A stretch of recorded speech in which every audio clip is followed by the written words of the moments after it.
ka han don hian ka lo ton chu phu lo lung di ka thin lai an a cham reng si eng tin nge mo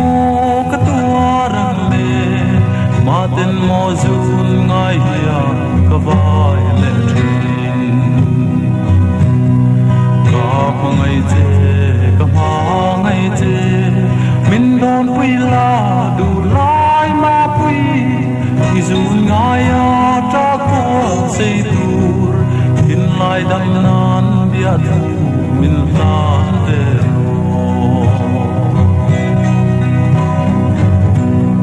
chan to kware ka ngai thiam lo nang meu ka ton ni chuan vana duai chuang e mai ke zong ka pu lo che du lai ma pui ma se ka ma ngai na vang hian ka don thi lo ani soi tam tlang le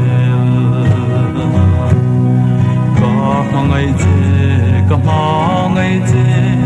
min don pui la du lai ma pui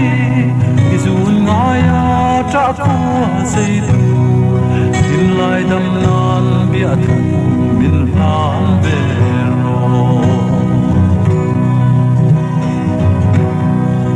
don ngam lo patiang hun tu zun ngai bang si lo tuan tin lai dam ni om don si lo engan nge mo ka lo tan che ra ti se thon mai tu ran mo ka mangai na ban lai chang si lo ngai che ka ngai che min don pui la du lai ma pui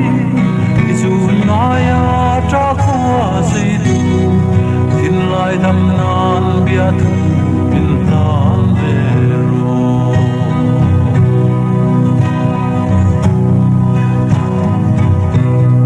eng kang reng hi ka don thei lo du lai o nang lo Zam ring tri le thin la ya engan nge mo ka lo tan che tra ti se thon mai tu ran ka ngai na ban lai ding chang si lo ka ngai che min don pui la du lai ma pui ya tra ko se tin lai dam nan bia thu min la